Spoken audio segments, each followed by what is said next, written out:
1/4 पारा ज़बान याद करता है, और इस वक्त सुबह को 1 पारा और शाम को 1 पारा सुना है, हालांकि नाबालिग बच्चा है। लोग कहते हैं कि हाफिज बन सकते हैं। एक ज़माना था जम्मू कश्मीर में लोग कहते थे नामुमकिन है कोई इंसान हाफिज बने, और इस वक्त सूरत हाल है कि हमारा छोटा बच्चा भी हाफिज बनता है। ठीक, इमाम बुखारी रहमतुल्लाह ताला 7 साल की उम्र में कुरान हिफ्ज़ किया। इमाम आज़म इमाम अबू हनीफा रहमतुल्लाह ताला के शागिर्द हैं इमाम मोहम्मद, उन्होंने सिर्फ 4 महीने में कुरान हिफ्ज़ किया। और एक किताब में लिखा है कि एक शख्स ने सिर्फ 3 दिन में कुरान हिफ्ज़ किया, यानी रोजाना 10 बार।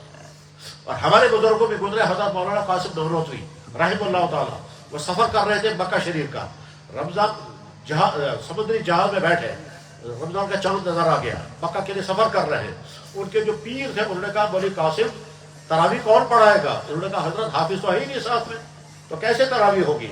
उनके पीर ने कहा भाई हमने तो हमेशा रमजान शरीफ में तरावी हाफिज के पीछे पढ़ी है, यहाँ तो कहीं हाफिज है ही नहीं। तो मौलाना कासिम नौरोजी ने कहा हजरत और दुआ फरमाएं, मैं कोशिश करता हूँ।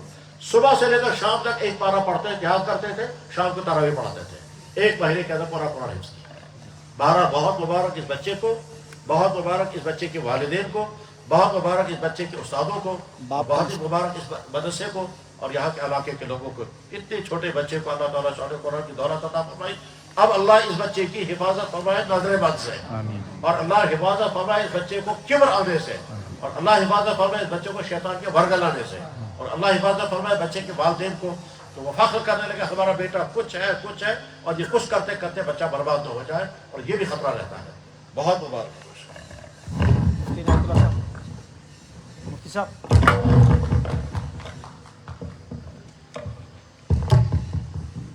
हमारे सदर मुफ्ती मोहम्मद इनायतुल्लाह कासमी साहब तशरीफ लाए।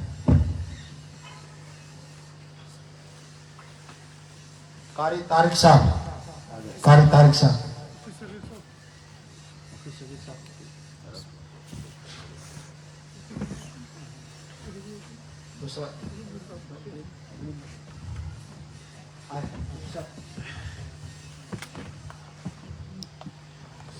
दूसरा लड़का है इफ़हामुल हक, स्कूल के साथ साथ इन्होंने हिफ्ज़ कलामुल्लाह किया है। इंशाअल्लाह एक बैठक में कुरान सुना रहे हैं। इफ़हामुल हक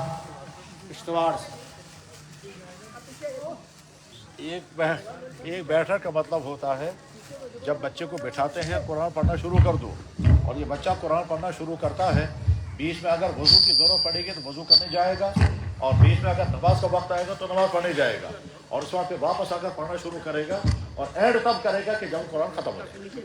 उसको कहते हैं बैठक सुनाना, यानी एक ही मस्जिद का पूरा कुरान सुनाना। मैं इसकी मिसाल बताता हूँ। हमारे तबलीग के बुजुर्गों में गुजरे हजरत मौलाना जुबैर साहब, और उनके वालिद थे हजरत मौलाना इनामुल हसन साहब।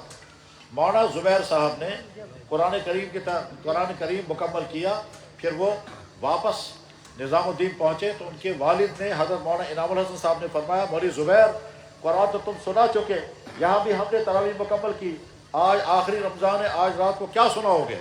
मौलाना जुबैर साहब ने कहा हजरत जवाब फरमाएंगे। तो हजरत मौलाना इनामुल हसन साहब बूढ़े थे, फरमाया शुरू कर दो देखते हैं। मौलाना जुबैर साहब आगे खड़े हो गए, मौलाना इनामुल हसन साहब मुक्तदी बनकर पीछे खड़े हो गए।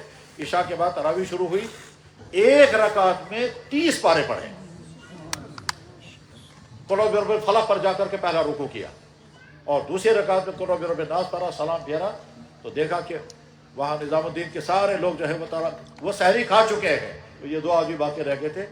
ये बात जब मैंने सुनी तो मैंने सोचा पता नहीं वाक़या सही है या गलत, तो मैं हज़रत मौलाना जुबैर साहब की खिदमत में हाजिर हुआ। मैंने कहा हज़रत मैंने सुना है आपने 2 रकातें पूरा कुरान पढ़ा है, और आपके अबाजान हज़रत मौलाना इनामुल हसन साहब हज़रत जी ने आपकी इब्तिदा में नमाज पढ़ी है, सही है? तो हज़रत हैरान होकर मुझे देखने लगे ये कौन आ गया, ये सवाल मुझसे कर रहा है। मैंने कहा हज़रत मैंने सुना है, अगर मैं कहीं बयान करूँगा लोग एतराज़ करेंगे सच है या झूठ है, मैं आपसे तस्दीक चाहता हूँ। तो हज़रत एक दबे अल्फाज में तस्दीक है। क्या लगे इस तरह के वाक़यात में पीछे नहीं पढ़ा करते, जाओ अंदर तालीम हो रही है वहाँ तालीम में बैठ जाओ। मैंने कहा मैं समझ गया आप खामोश ज़ुबान में तारीफ कर रहे हैं कि वाक़या हुआ। हमारी तारीख मेरे भाइयों ये है, बहुत मुबारक। कहता है ये एक मजलिस में पूरा कुरान सुना सकता है, इतना पुख्ता याद।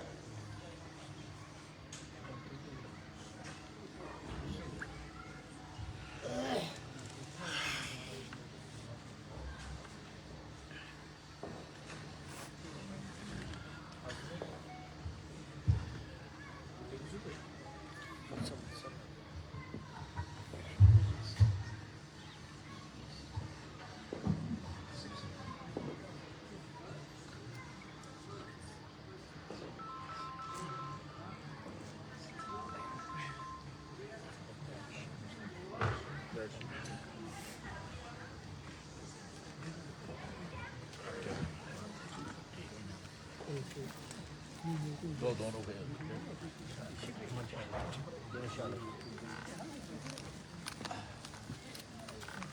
رکھے اس میں آپ کے پیسوں کے انعام کی ان کو ضرورت نہیں، آپ کی دعاؤں کی ان کو ضرورت ہے، بس اب دعا کرتے ہیں